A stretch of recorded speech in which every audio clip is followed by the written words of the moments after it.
நமஸ்காரம். இன்னைக்கு நான் உருளைக்கிழங்கு காரக்கறி பண்ண போறேன். அதுக்கு ஒரு 300 கிராம் உருளைக்கிழங்கு வேக வச்சு தோல் உரிச்சு எடுத்து வச்சுருக்கேன். வெங்காயம் ஒரு 200 கிராம் நறுக்கி வச்சுருக்கேன். பச்சை மிளகா ஒரு 3. முதல்ல வெங்காயத்தை வதக்கிட்டு அப்புறம் இதை போட்டு பண்ணணும். அடுப்பில் இல்பச்சட்டி போட்டிருக்கேன் பாருங்க. அடுப்பத்தை வச்சு இல்பச்சட்டியை போட்டேன். எண்ணெய் விட போறேன்.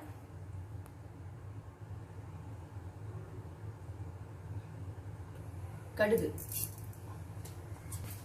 உளுத்தம்பருப்பு. கடுகு வெடிச்ச உடனே வெங்காயத்தை போடணும். வெங்காயத்தை போட்டு வதக்கிட்டு வெங்காயம் நல்லா வதங்கின பிறகு உருளைக்கிழங்கு எடுத்து போடணும். கடுகு வெடிச்சிட்டு வெங்காயம் போட்டு வதக்கிட்டு அப்புறமா நல்லா வதங்கினோன்னா உருளைக்கிழங்க அதை கொஞ்சம் மசிச்சுட்டு போடணும். இந்த பச்சை மிளகாயும் போடணும். உடச்சி போட்டிருக்கேன். பச்சை மிளகாவை நறுக்கி போட்டால் அப்படியே அதில் இருக்கிற விதையெல்லாம் வெளில வந்துடும், ரொம்ப உரைக்கும். அதனால உடச்சி போட்டிருக்கேன். முக்கால்வாசி வதங்கிட்டு உப்பு போட போகிறேன். கறிக்கு உப்பு போட போகிறேன் தேவையான அளவு போட்டுட்டு மஞ்சப்பொடியும் போட்டுட்டு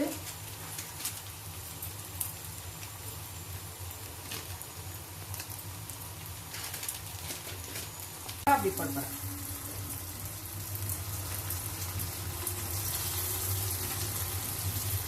கலரி விட்டுட்டு அப்புறமா அந்த உருளைக்கிழங்கு எடுத்து மசிச்சு இதில் போட்டுடணும்.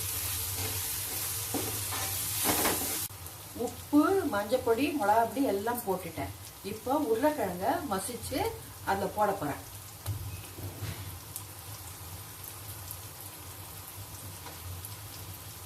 இப்போ எல்லாத்தையும் ஒரு கலரிட்டு அடுப்பு ஃபுல் சின்னதுல வச்சு மூடி வச்சோம்னா அந்த ஆணியில இந்த உருளைக்கிழங்குல எல்லாம் உப்பு வரப்பெல்லாம் சேர்ந்துக்கும்.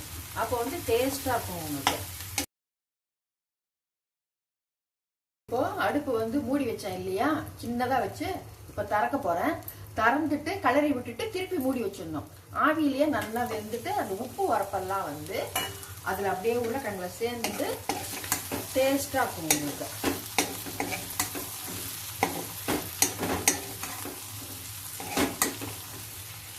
இப்போ திருப்பி ஒரு 2 நிமிஷம் மூடி வைக்கணும்.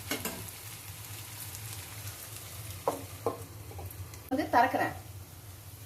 இப்போ 2 நிமிஷம் மூடி வச்சோமா, கலரி விட்டு நல்லா எல்லாம் உப்பு வரப்பெல்லாம் அதுல சேர்ந்துடுச்சு. இப்போ கறி ரெடி ஆயிடுச்சு. இப்போ பாத்திரத்தில் எடுத்துடலாம்.